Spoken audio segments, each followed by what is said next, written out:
എന്താ ഈ കാണുന്നതൊക്കെ? ഇതൊക്കെ സിലബസിലുള്ളതാണോ?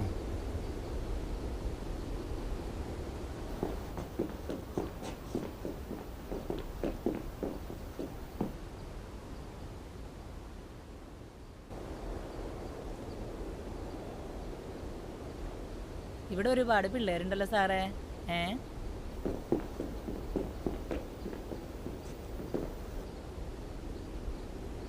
ഇത് കുഴപ്പമില്ലല്ലോ, സംഗതി നല്ല കളറായിട്ടുണ്ടല്ലോ അല്ലേ? നമുക്ക് ഇവരെല്ലാരും വിളിച്ചൊന്ന് അങ്ങോട്ട് ഉപദേശിച്ചാലോ? അല്ല, ഭാവിയിൽ ഇവർക്ക് വല്ല ഉപകാരപ്പെടുകയാണെങ്കിലോ? എന്നിട്ട് വേണം സദാചാരാണെന്ന് പറയാൻ. ഏയ് അങ്ങനെയൊന്നുമില്ല. നമ്മൾ അവരോട് നെഗറ്റീവായിട്ടൊന്നും പറയണില്ലല്ലോ. സ്വാതന്ത്ര്യം എല്ലാവർക്കും ഉള്ളതല്ലേ സാറേ. അത് പറയാനായാലും പ്രവർത്തിക്കാനായാലും. ഇപ്പം എല്ലാവരും ഒന്നിട്ട് വിളിച്ചാലോ? ആ, ഹലോ, എല്ലാരും ഒന്നും കൂടി വന്നേ. വായോ വായോ വായോ വായോ, വാ വാ. വാ വാ വാ വാ വാ.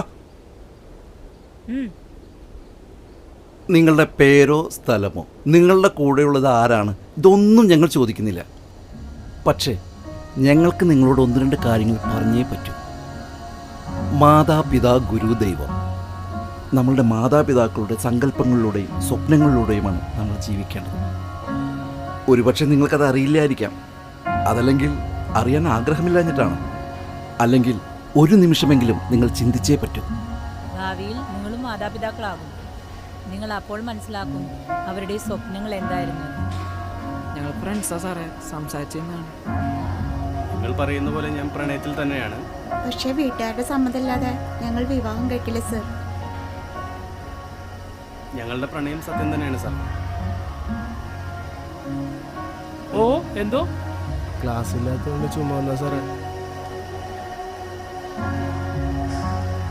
നിങ്ങളുടെ മാതാപിതാക്കൾക്ക് നിങ്ങളിൽ ഓരോരുത്തരിലും ഓരോ സ്വപ്നങ്ങളുണ്ട്. ആ സ്വപ്നങ്ങൾ എന്നും നിങ്ങളുടെ കൂടെ ഉണ്ടാവും കേട്ടോ.